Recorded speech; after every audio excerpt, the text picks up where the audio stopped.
We start this morning with the killing of American conservative activist and Trump ally Charlie Kirk. Mr. Kirk was shot overnight at an event in Utah Valley University, and as you will have heard in the news, a manhunt for his killer is underway following the arrest of two people who've since been released, with police saying they had no current ties to the shooting. Mr. Kirk was the founder of Turning Point, an organisation dedicated to sharing conservative ideas and to combat liberal leading campuses. He was just kicking off a multi-campus tour at Utah Valley University where attendees were invited to debate him. But while answering a question on mass shootings, he was shot. President Donald Trump last night posted this message from the Oval Office. This is a dark moment for America. Charlie Kirk traveled the nation, joyfully engaging with everyone interested in good faith debate. His mission was to bring young people into the political process, which he did better than anybody ever, to share his love of country and to spread the simple words of common sense. On campuses nationwide, he championed his ideas with courage, logic, humor, and grace. It's a long past time for all Americans and the media to confront the fact that violence and murder are the tragic consequence of demonizing those with whom you disagree day after day, year after year, in the most hateful and despicable way possible. For years, those on the radical left have compared wonderful Americans like Charlie to Nazis and the world's worst mass murderers and criminals. This kind of rhetoric is directly responsible for the terrorism that we're seeing in our country today, and it must stop right now. What is your reaction to this killing? I mean, it was so shocking watching it unfold. The video has been widely shared of the moment of his killing, and the extraordinary thing, talking about gun violence even at the moment of his death. Yeah, it was really just a shock to everybody, and especially those of us in the conservative movement. But I think most of the just just sheer insanity of it is the fact that he's left a young wife and two young children, and that's just a really just tragic and devastating. And the nature of his killing, it looks like a skilled operation. Should we be jumping to any conclusions as to whether or not this is the work of the left or the work of some deranged individual? Yeah, I mean, probably. I don't know. I mean, it's. I just don't think it's healthy to speculate, and it's not. It's probably not a. Well, of course he's deranged if he's willing to get up on a roof and shoot someone who's having a robust conversation on a university campus. So I think that's kind of an understatement. But I don't know if there's any political motivation. My guess is yes, but that's just a guess. Now, the nature of his work, I mean, he was clearly capable of drawing a crowd, but it was interesting that in a poll of faculty and students at Utah Valley, there were 6,000 people who objected to him appearing, which is, of course, is objecting to freedom of speech, and 1,000 people who wanted him to appear there. So he didn't necessarily hold the majority in sway in that particular university. Yeah, I'm surprised to hear that because the crowd looked robust. I think I heard 3,000 and there was only 50 protesters. And I think 5 years ago, there would have been a lot more protesters. So, the university culture has trended to the right. This is Gen Z who actually, helped elect President Trump in 2024.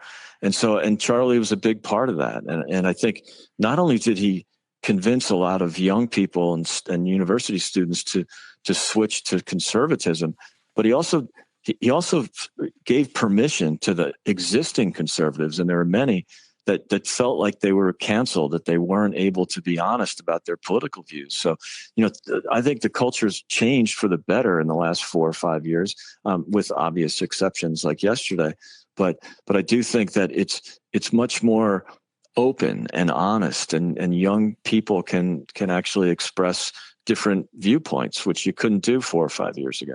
Now, the problem, I suppose, is that the expression of viewpoints has become increasingly polarized, and people are saying this begets political violence when both sides are slinging arrows at each other, that eventually words turn to actions. Yeah, I think, I mean, that's, there's probably some merit to that. And I think, surely the discourse has been downgraded, or the sort of elevated rhetoric has increased. But I also think that having free speech is important. Charlie was very, very persuasive. He wasn't, he didn't personally insult people. I think his appearances on campuses improved and were much more welcome more recently than they were, perhaps when he started 13 years ago. But I do think he gave himself quite a challenge. He saw that conservative viewpoints were not being tolerated, and that the progressive left had basically taken over the universities in America. And so he sort of pushed back against that, not by protesting, but by making the argument, by getting in front of people and having conversations. He was quite happy to have discourse with people who did not agree with him. And I think that's really healthy. So we should see more of that, not less. How influential do you think he was, and how influential he could have been? I mean, he started his political career when he was just a teenager. He spoke at the Republican annual jamborees, and was a favorite of Donald Trump's. Yeah, he really was. I mean, for obvious reasons. One is he had his finger on the pulse of what young voters were thinking, and he was able to deliver, that the Gen Z to President Trump. And I think, that was a phenomenal accomplishment. And it took a long time. I mean, as you pointed out, he started when he was 18 years old. He died yesterday at 31, and he really enjoyed what he was doing. He was a happy. He was a happy warrior, if you want to call him a warrior. But I do think he really enjoyed the debate.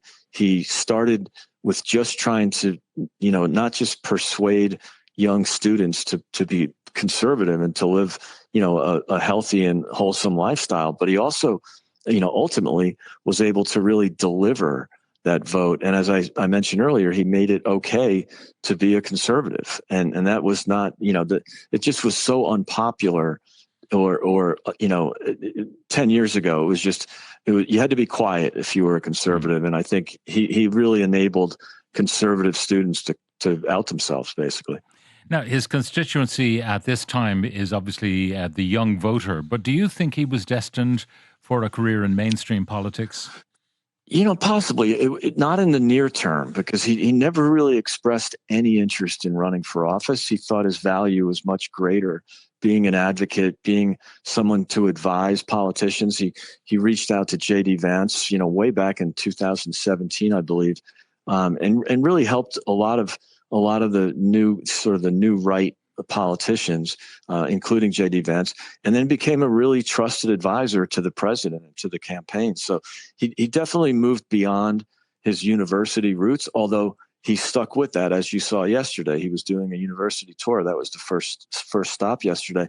But, he moved on to doing a radio show in the U.S. and then becoming more of an advisor to campaigns like the president's, but always with with an eye toward the younger voters. And I think that was really important to expand that voter base outside of the traditional Republican voters. And, as you know, the young voters in America were reliable Democrats for generations. So probably the most successful young person focused conservative movement of all time.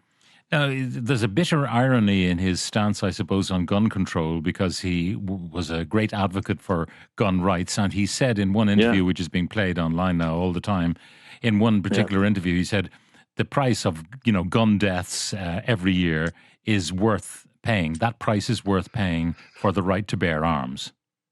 Yeah, it was really important to him and important to many conservatives. And we understand that the increase in homicide rates and armed violence is not because of guns, because gun control laws are so much more strict than they were a generation or two ago. And gun bans have actually resulted in higher homicide rates, just like they did in Ireland, where there was a 6-fold increase in homicide rates after the ban of guns in Ireland in the 1970s.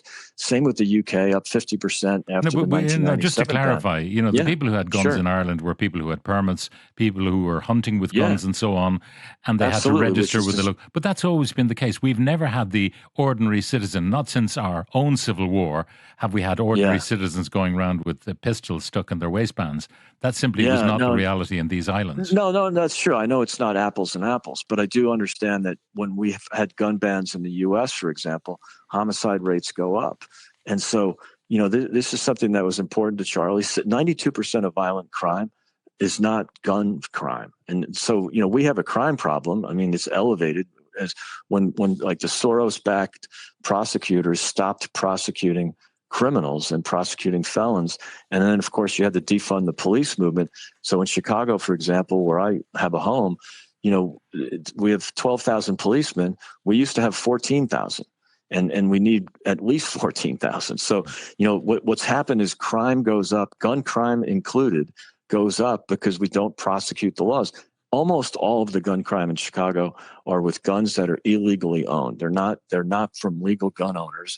And that's really, different than it. So the argument that, we need more gun control is just not working. It's not correlated. I know it's counterintuitive, but it's something that's important to Americans, and 99.9% of gun owners don't commit crimes. What do you think the impact of this will be? I mean, you heard the governor of Utah striking a conciliatory note, telling people if you took any pleasure at all out of seeing the death of Charlie Kirk, look yourself in the mirror and ask yourself, is that the kind of person you really want to be? What do you think? Will there be any kind of conciliatory impact? Because we saw disgusting scenes really in the House when there was a minute of silence, which I agree. broke down into chaos. It's really a shame. And I saw a lot of Democrats come on television. I thought CNN, I'm here in Dubai, so the only channel I could watch was CNN and BBC. But, CNN I thought was very respectful. They're considered a very left-leaning news organization, but I thought they were very respectful. And the Democrats they had on were all also very respectful. So I know there were some outliers where there was, celebrating and sort of saying he deserved it or whatever, which is just outrageous. And, he made his arguments with a smile. He was very persuasive.